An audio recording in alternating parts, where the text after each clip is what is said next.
Okay, hi there, everyone.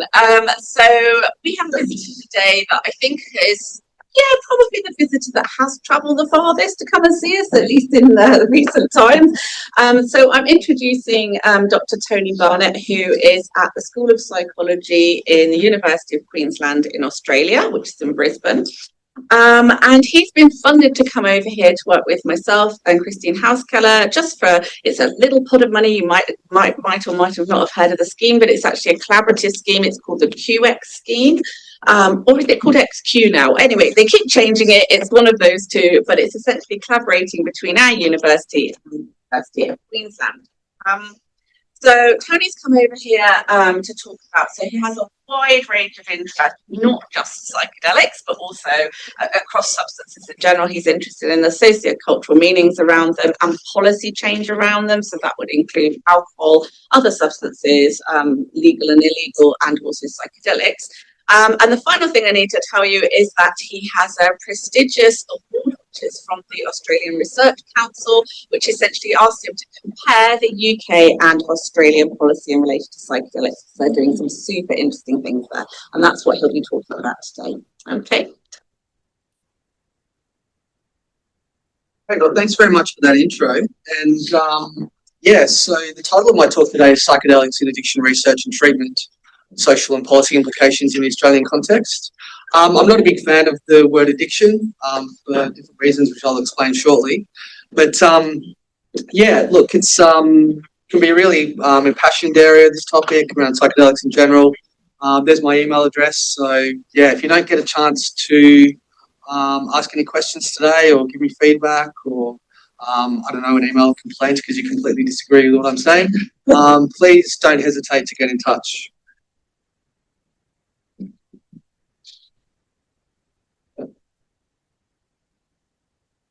So before I go on, I just wanted to acknowledge the traditional owners of the land of which this research has been conducted on in Australia, in Brisbane, or in local Indigenous language, Meanjin. And I wanted to pay respects to ancestors past and present, and also acknowledge enduring connections to country in Australia on land that was never ceded. Before I go on, actually, I also wanted to acknowledge people in the room with a whole range of different experiences from alcohol and other drugs, or AOD, including psychedelics, and also acknowledge the harms that people might have experienced, and that, can be due to obviously the molecular structure of drugs and how they're experienced in the body. But often harms are experienced from the way drugs are regulated in society. So, experiences of stigma, but also experiences of criminalisation. So something sort of I'll be talking about throughout the talk.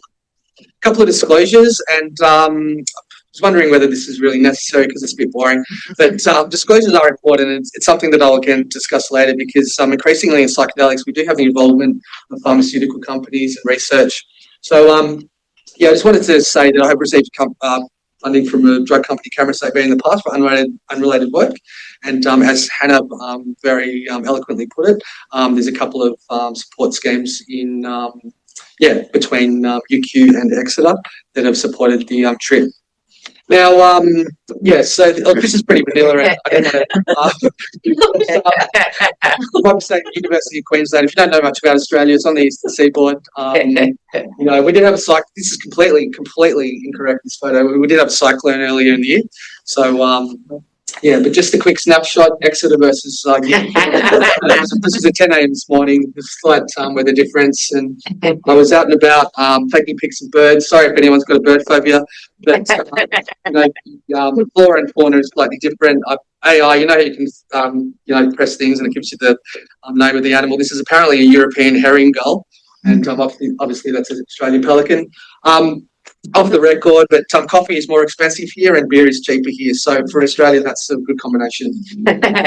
Obviously, the regulation of psychedelics, as I'm going to get to, is highly different. So we can see that although on paper, at least, Australia and the UK might have a lot in common, the regulation of drugs, but seemingly based on the same evidence behind, or scientific evidence behind psychedelics, is highly different. So everything's contextual. So what do? I just wanted to sort of give you a taste more broadly of my background. So we started our own little group at UQ, And my particular stream is, I'm naming it Addiction, Treatment and Society. If you've got a better name, let me know. Methodologically, I employ qualitative methods. I'm often drawing on in-depth theory, drawn broadly from social sciences, including sociology and also psychology, to really provide accounts and in-depth explorations of people's experiences of addiction treatment and policy. So, for example, I've been involved in evaluation work in Australia of harm reduction interventions. Like I was involved in an evaluation of the supervised injecting room in Melbourne, which is relatively new in Melbourne. I've also worked on behalf of drug companies to look at people's experiences of new harm reduction interventions for opioid dependence, including long-acting injectable buprenorphine. Sometimes, this area broadly is referred to as addiction neuroethics. So, it's really sort of applying social and ethical theory to look at people's experiences of addiction. And some of these names might be familiar. I just wanted to acknowledge Emeritus Professor Wayne Hall's review of the slides. He did say that I haven't made any factual errors, which is always good, because he's a walking almanac on a lot of these topics. So, in terms of today's talk, I wanted to provide a very, very brief history of this concept of addiction. It'll be 250 years of history in about 4 minutes, so sorry for the whiplash. Then move on to psychedelic-assisted therapy and addiction. Give you a contemporary snapshot of what the rescheduling of psychedelics for the treatment of PTSD and treatment refractory depression. Give you a snapshot of what that is looking like in Australia at the moment. And finally finish with some information about the grant that I'm working on at the moment, and some of the critical theory that I'm employing to sort of problematise this straightforward notion of bench to bedside translation. So, history of addiction and biomedical treatment. So I'm sure if we go back about 300 years, this problem of addiction, in inverted commas, the etymology of which is sometimes traced by historians to the Latin word adicere, to be enslaved, to not be able to change, to be tied to something, to not be able to get away from it. If we go back about 300 years, this problem really, probably in most Western countries, I'll just put it that way, was came under the purview of the church. So, people were seen as sinful, immoral, and perhaps even possessed by the devil. Sort of a discourse that we still do see in parts of society, especially sort of this moral model of addiction. But then in the mid-18th century, as is depicted in this painting by Hogarth, Gin Lane, in 1751, it was the 18th century that I think from a public health perspective, alcohol was often safer to drink than water. So a lot of the middle class, a lot of the lower classes, if you like, was around industrialisation. So when people were going to the factory to work, a lot of the lower classes were heavily intoxicated, and the middle classes became increasingly critical of the moral fabric in society dissolving. And it was really around this time when people couldn't attend the factory because they were too drunk, or as it's depicted here, they were behaving literally like animals, women throwing babies and, dogs and humans eating the bone together here. This breakdown of the moral fabric of society was sort of the first time in history that addiction was framed as a disease, if you like. So it's often at this time that this disease model, or this is slightly problematic, but a health-based model that we take for granted today, came into history. And it's important to the reason why I sort of thought I would start with this brief history is that and I'll come to it shortly, but when we look at psychedelics, there's a number of points in history where psychedelics sort of appeared. So if we roll forward to the, just up there. So that was obviously from the UK, that Hogarth pick. But similarly in America, intoxication, again, was affecting colonial American society. And it was one of the forefounders of the United States, Benjamin Rush, a physician that framed alcohol as a disease of the will rather than a sin. I guess it was after Prohibition in the 1920s that this concept of addiction being a disease was rediscovered with the birth of the AA movement or 12-step movement.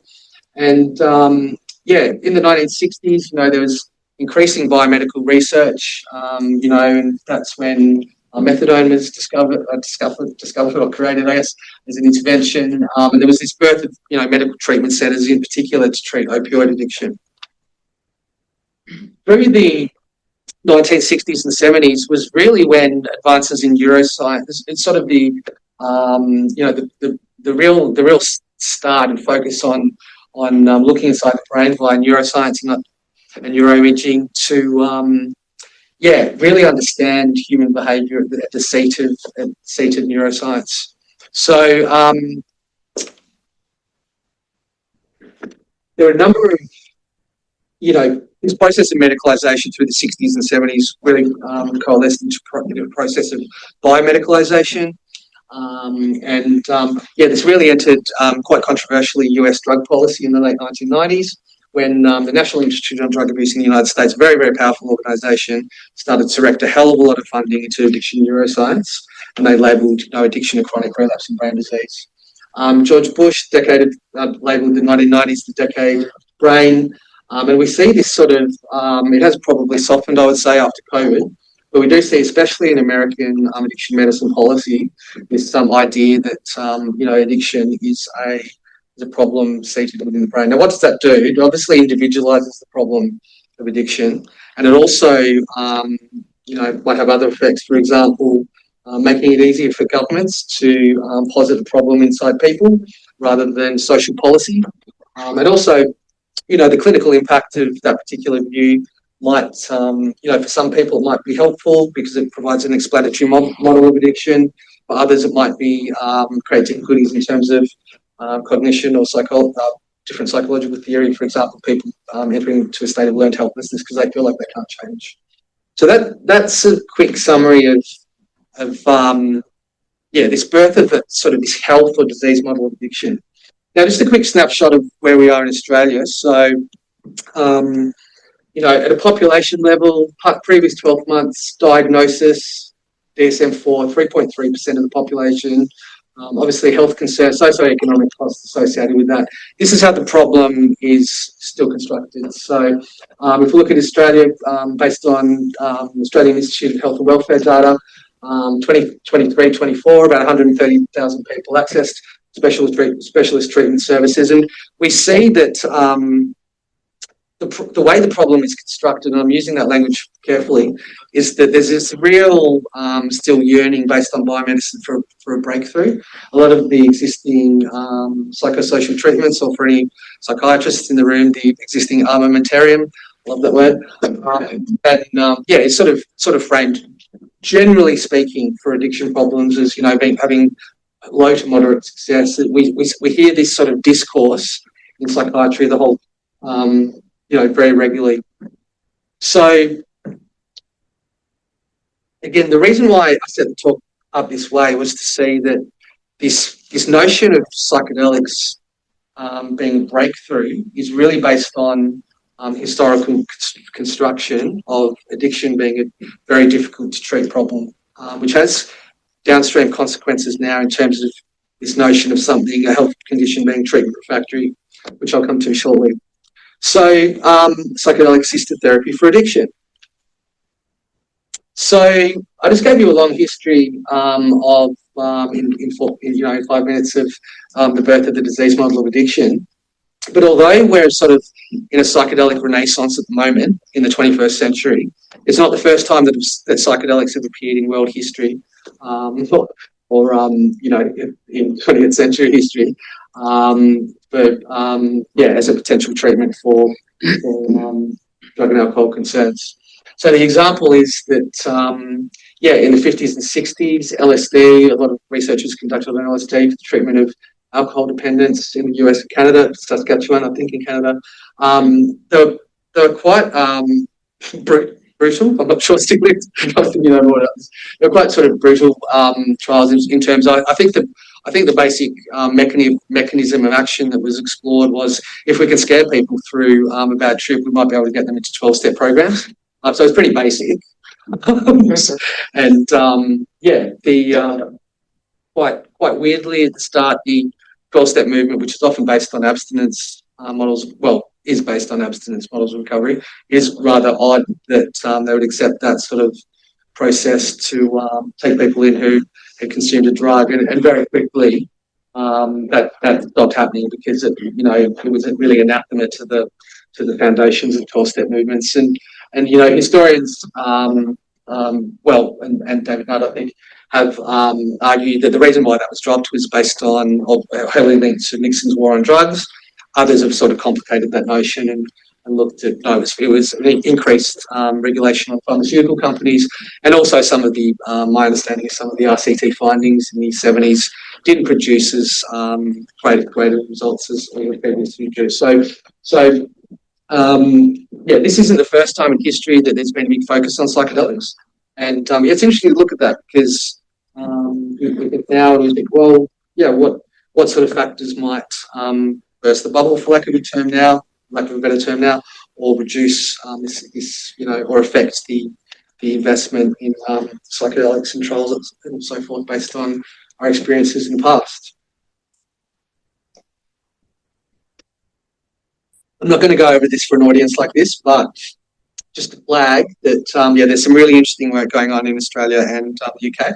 So, and Celia and I were discussing this earlier.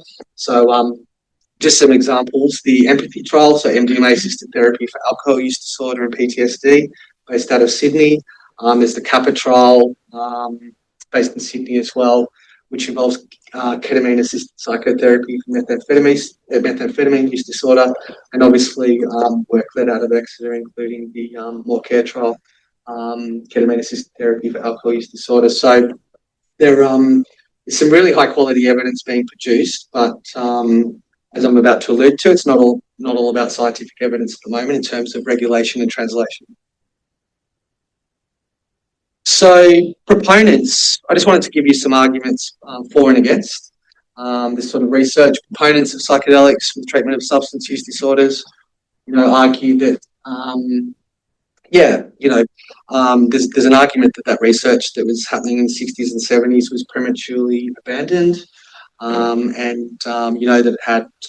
it had promise, so that's a justification for an increased push for further investment in psychedelic research. This concept of which is very true for people, especially at the more severe end of sort of the spectrum of dependency concerns. This concept of these issues being treatment refractory, very difficult to treat, and thus there's an ethical imperative to treat clients with very serious conditions using psychedelics.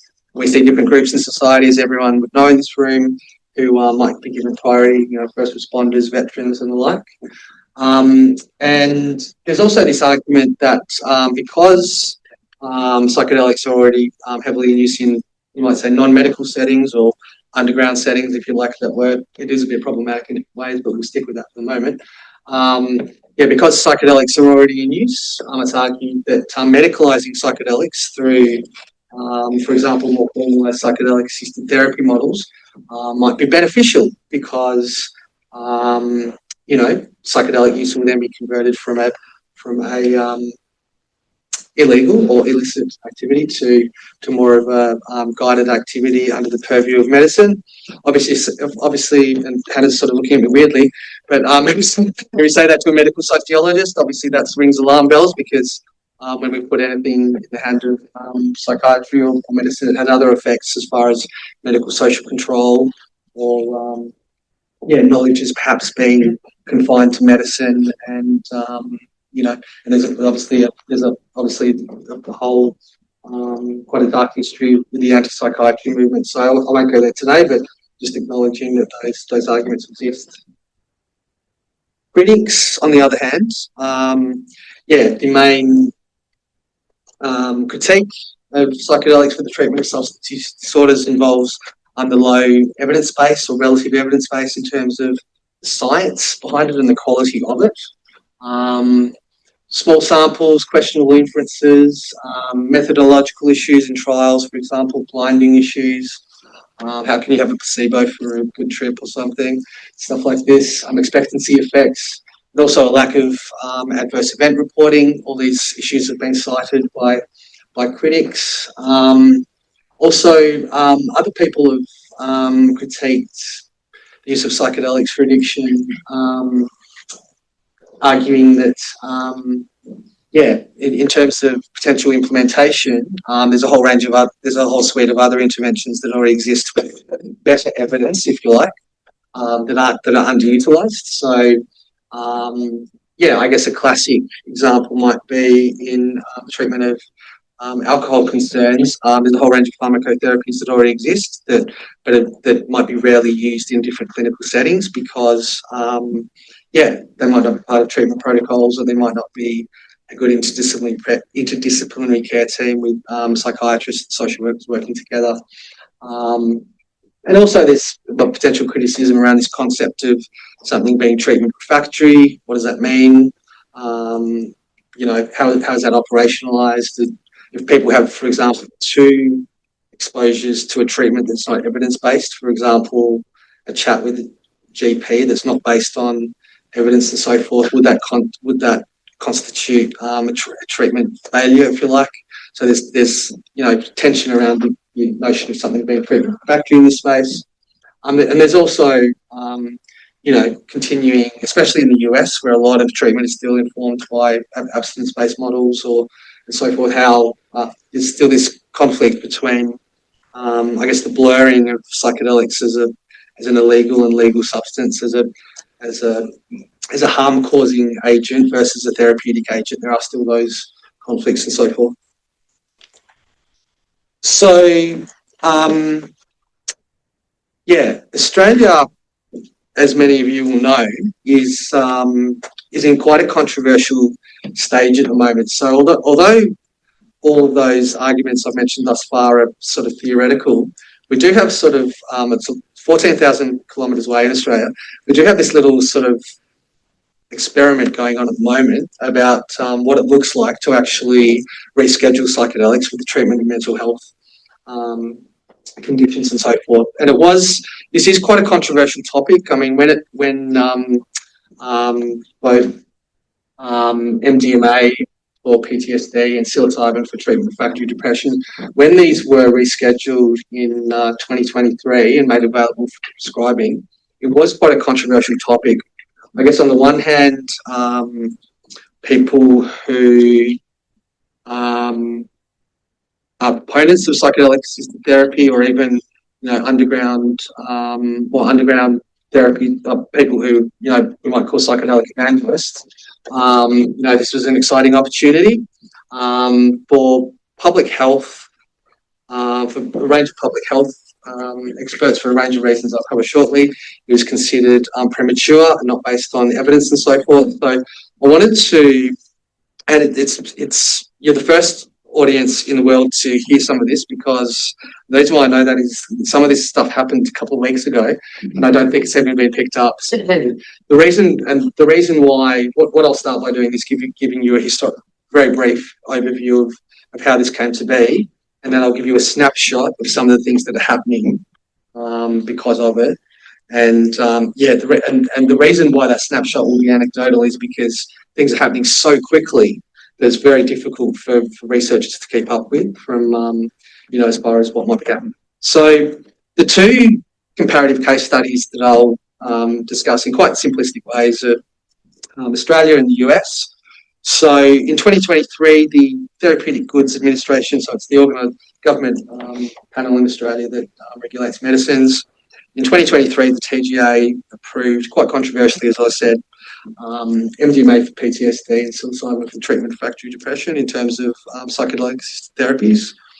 It was controversial, especially, I think, the Royal Australian and New Zealand College of Psychiatry. So the College of Psychiatry was taken aback a little bit and had to move very quickly in order to put some protocols in place and training for psychiatrists. Only psychiatrists can recommend or prescribe psychedelics therapy, and there's a whole process that psychiatrists need to go through. It's called an authorised prescriber scheme in order to apply for the ability to prescribe, but also to register their particular model of care in their clinic to get it approved by an ethical review board. So there's all those checks and balances in place. So the rescheduling decision was quite a political process, you might say.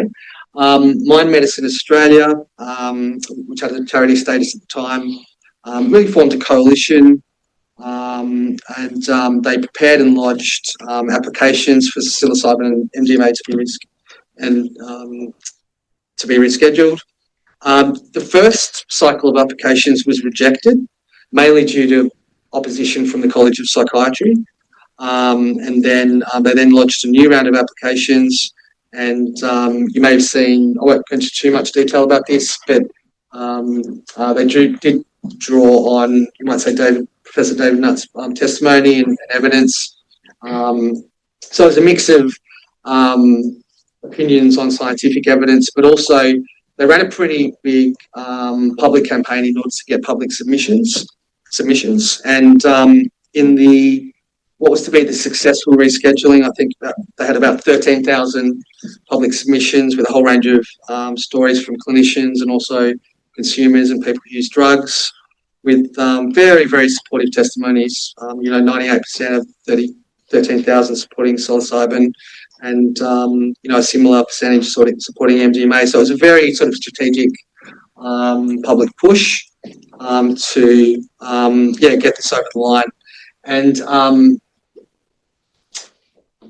in contrast, the Lycos decision, a lot of public health experts sort of cite what's happened in the States. So, in 2017, 2018, the Food and Drug Administration, or FDA, granted breakthrough therapy designation for both of these psychedelic-assisted therapies in order to encourage research and reduce barriers to entry for drug companies. But then the big one was based in 2024. The FDA rejected MDMA as a treatment. Psychedelics is therapy involving MDMA for PTSD. So it's this classic example in international drug policy where seemingly we have the same evidence.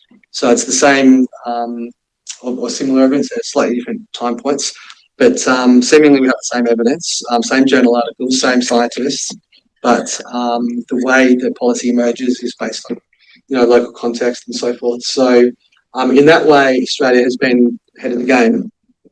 And I just wanted to give you an idea of what has happened. So, because it is quite surprising. So I'm looking at treatment access, cost, and some of the safety and ethical issues.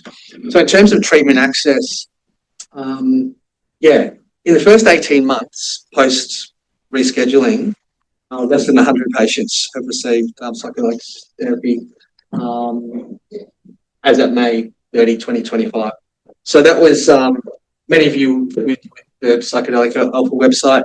They lodged a freedom of information request to get that data, but it's an incredibly low number of patients, and the cost of therapies, given that up until recently none of this has been subsidised, so it's delivered in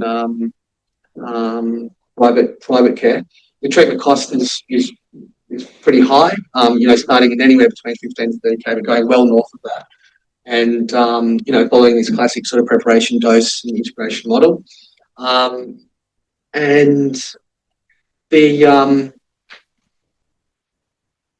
safety and sort of ethical processes or checks and balances we're operating, I think you could describe as really robust, insofar as a lot of applications for people to become approved prescribers have been knocked back, and also a lot of the models of care for delivery in private practice have been knocked back or requiring revisions. So I guess that process is working as well. But I think you'll agree it's an incredibly low number of people.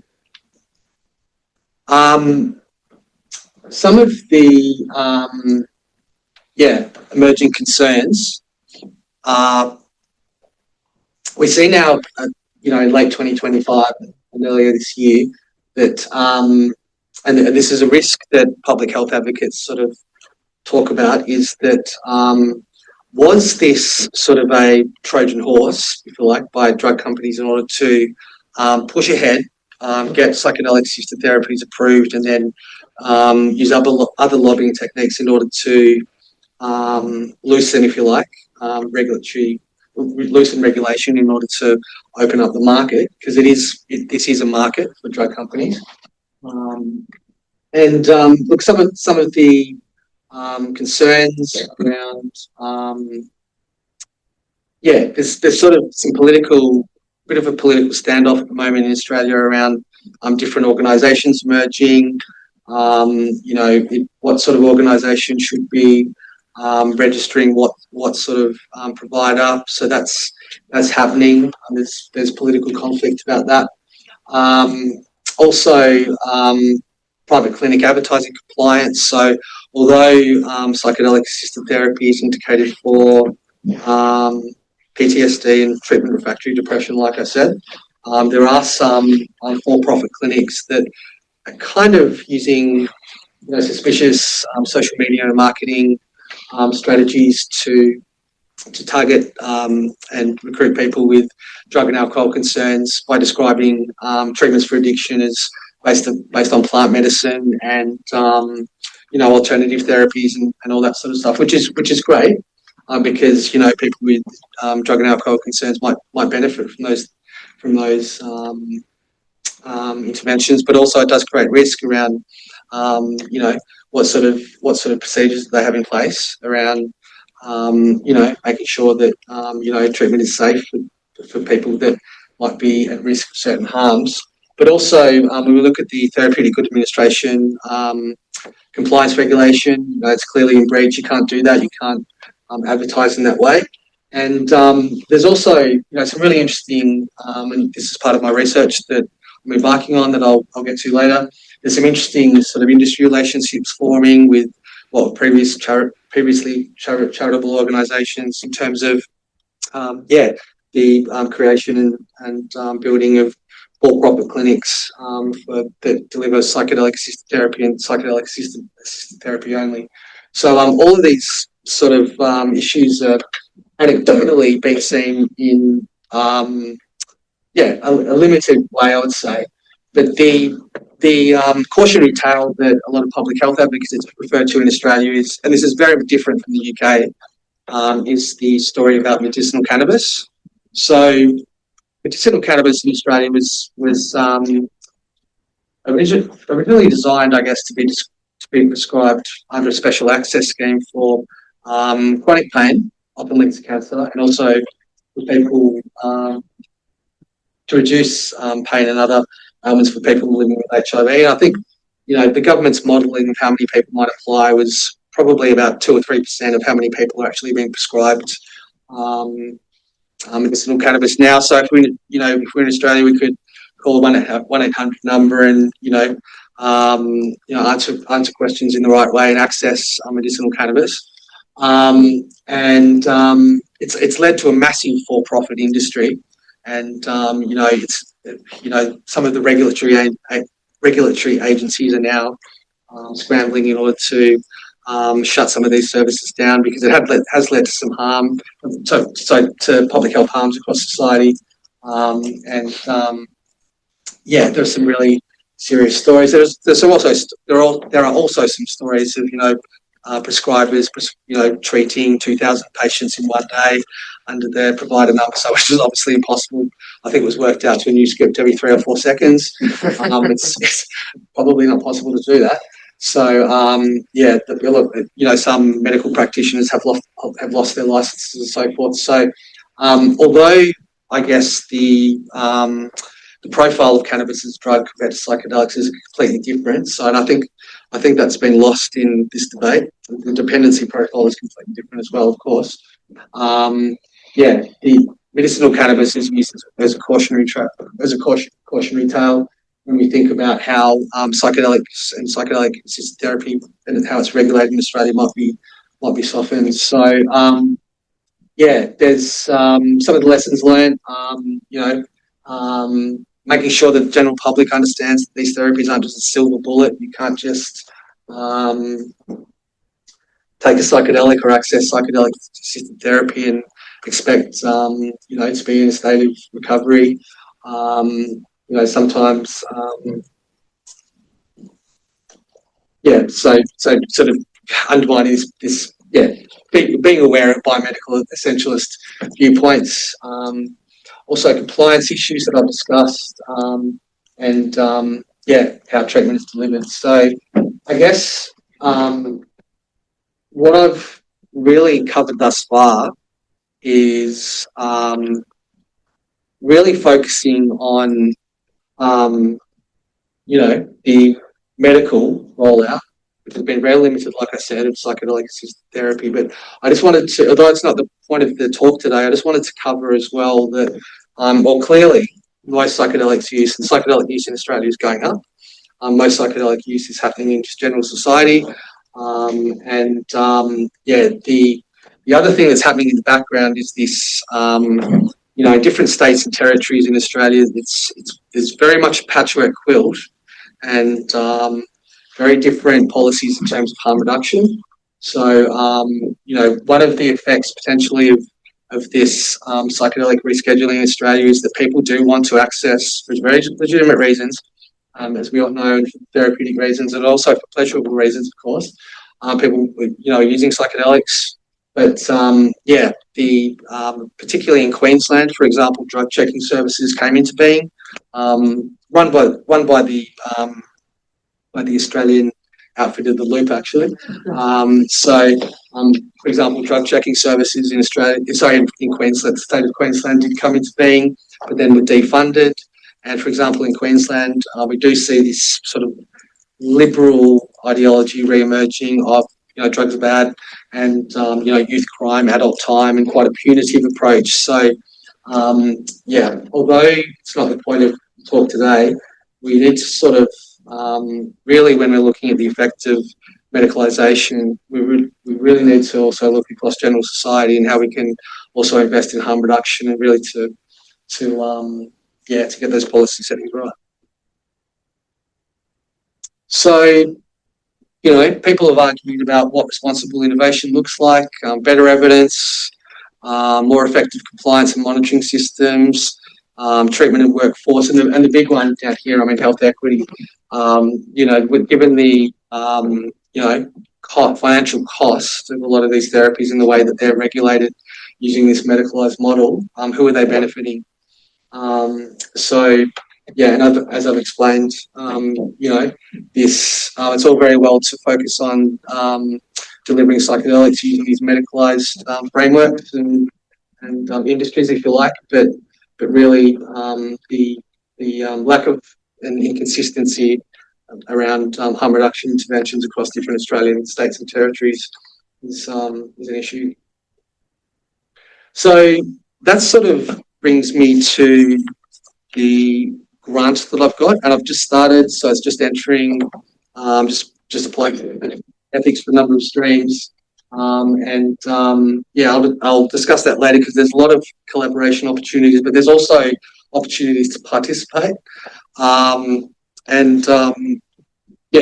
just wanted to give you an idea of some of my thinking employing social science methods and critical theory around how can we complicate this idea of translation in order to, I guess, redistribute power in terms of giving people who use drugs a better voice in policy, but also to sort of trace some of the nefarious forces or the dark side of psychedelics and sort of trace some of the motives and affordances, constraints and effects of different entities, including big pharma or small pharma, clinicians and so forth, and how all these actors, both human and non-human, are coming together and with what effect. So it's really what sort of critical social science theory might be utilised to sort of understand that.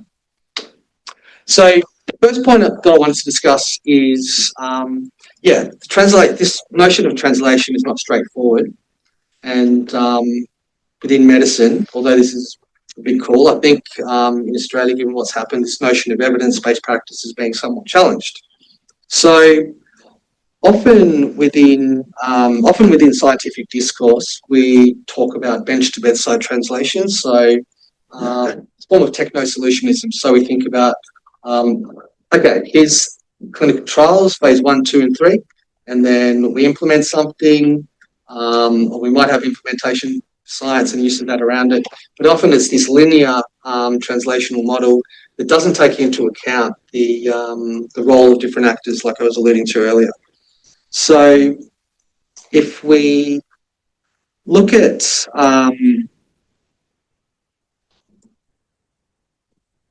the opportunities that might emerge from thinking about this differently, and rather than a bench to bedside process, looking at really the highly contextual effects of translating psychedelics practice, including how they might benefit or not benefit different communities, including people who use drugs, including people with different healthcare conditions. We've really got to think about this in a more capacious way. And there are tools with which we can do that. Having said that, though, the second point I'd raise is there are, real frictions developing. And it was really interesting to hear earlier some of the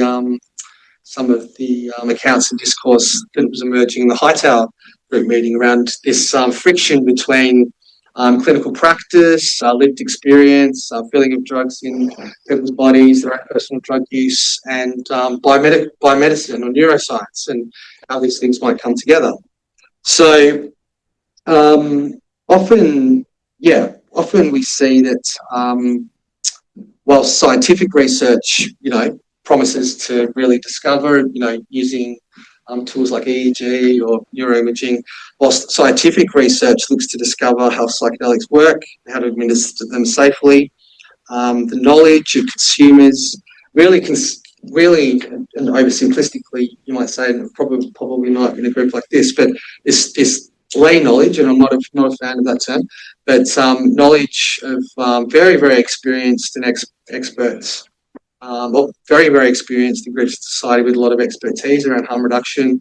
These knowledges are sort of subjugated as sometimes lesser or not as important, and a lot of the structures we have around criminalisation are responsible for that.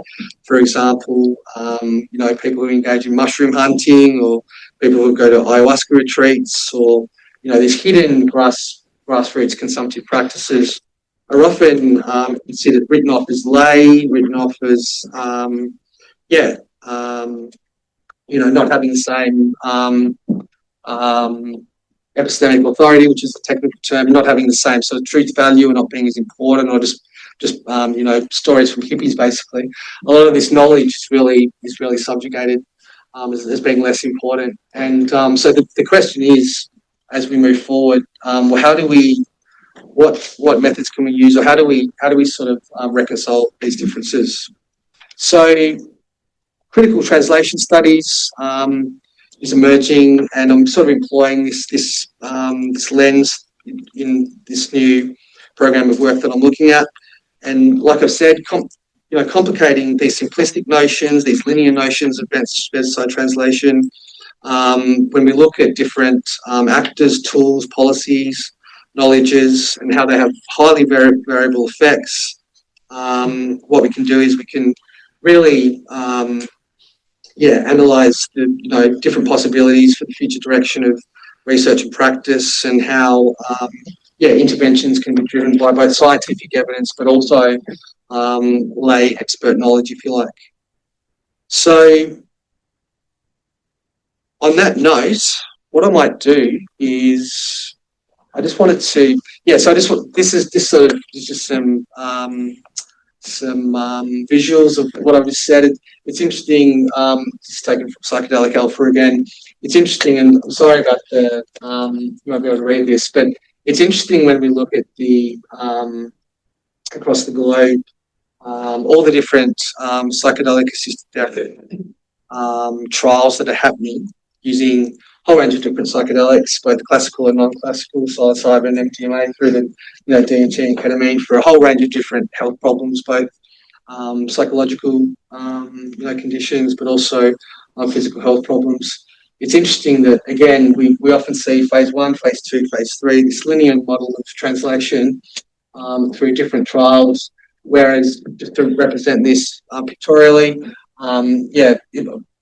by using actor network theory and other social science theory, we can see that regulatory approval and experiences of treatment emerged via a confluence of a whole different range of factors, including clinicians, trial evidence, the general public, consumers, media, and pharmaceutical companies and a whole range of other issues. So that's my sort of style of thinking at the early days of this project. I actually used to be at Monash in Melbourne, but our group kind of ran out of funding, and I moved up to the University of Queensland and then got this grant. So it all sort of happened randomly, if you like. And I set up the project as an international comparison between Australia and the UK. And so because it was at UQ, I realised then that there's this very, very strong research program in Exeter, and now I'm here. But in terms of some of the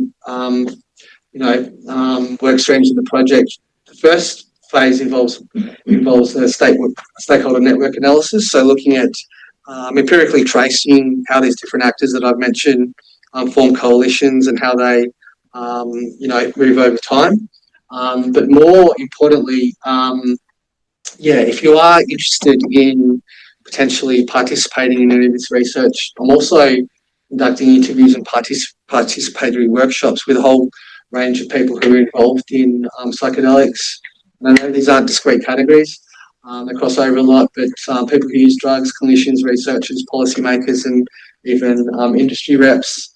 So, what I would encourage you to do is you've got my email. We haven't got ethics to sort of start this at the moment, but it's underway. So if you are interested, send me an email and I can add you to a newsletter and give you ongoing updates about the project. So just in summary, it's a long history of addiction being framed as a sort of a wicked problem that requires a breakthrough. Psychedelic assisted therapies is the topic of the day, where there's a lot of investment. There's some interesting learnings coming from Australia that are very dynamic and very, very happening very quickly, based on the rescheduling of psychedelics for PTSD and depression. My work involves tracing different actors that are involved in translation and so forth. So I just wanted to acknowledge a few people. The Janus Group, the colloquium organisers, and also the QX, and particularly Hannah for inviting me to talk today. And thanks very much for listening.